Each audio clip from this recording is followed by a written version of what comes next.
Bismillahirrahmanirrahim.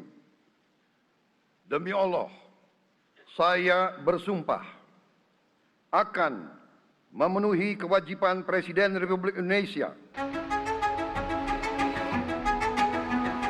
Prabowo Subianto dan Gibran Rakabuming Raka dilantik sebagai Presiden dan Wakil Presiden Republik Indonesia.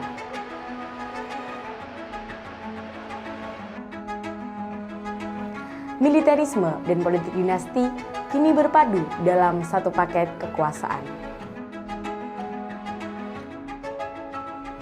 Bagi sebagian orang, ini merupakan mimpi buruk yang menjadi kenyataan. Bagi yang lain, ini hanyalah sebuah babak baru dalam perjalanan politik di negeri ini.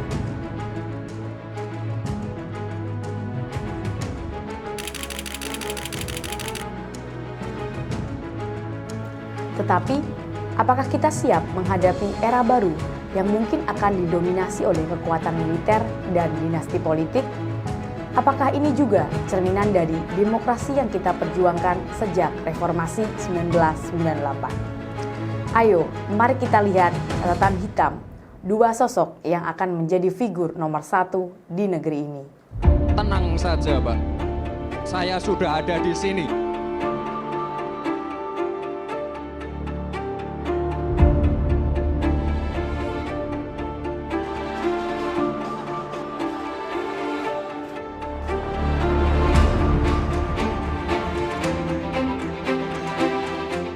Prabowo Subianto, seorang pelanggar HAM berat, kini berada di ambang kekuasaan.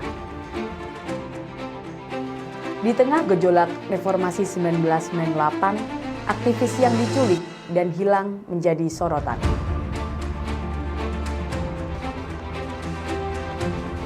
Prabowo muncul di balik layar, terlibat dalam aksi brutal rezim Soeharto untuk menekan suara pro-demokrasi.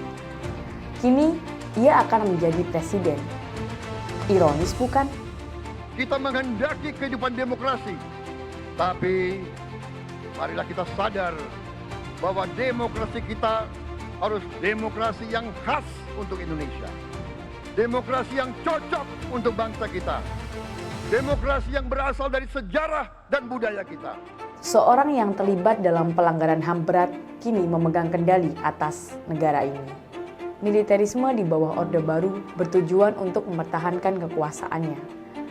Bahkan jika itu berarti menculik dan menghilangkan orang-orang yang berani menentangnya.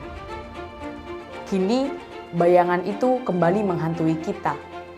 Di sisi lain, politik dinasti mengakar semakin kuat.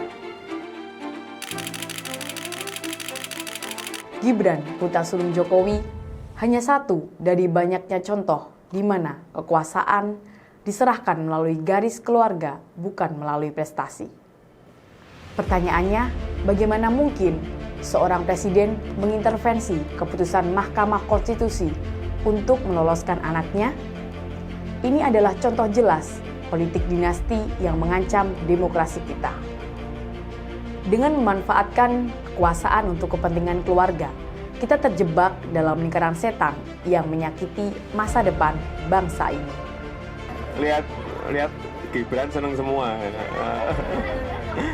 Hah? Ya, tiap hari kerja terus. Kurang apa ini ikut? Enggak, kalau saya pengangguran saya ngikut bapak saya terus. Saya kan kerja. Jika ada yang bertanya tentang impunitas dan KKN, lihatlah bagaimana presiden dan wakil presiden kita terpilih dan bagaimana juga mereka akan berkuasa di masa depan. Apakah kita akan membiarkan sejarah kelam itu terjadi lagi? Jadi, bagaimana menurut kalian tentang masa depan di bawah kepemimpinan Prabowo Gibran?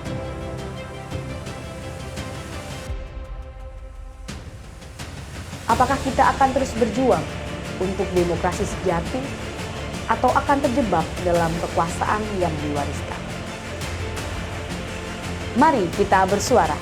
Berikan pendapatmu, ajak teman-temanmu untuk berdiskusi, dan bersama-sama kita jaga demokrasi yang telah kita perjuangkan.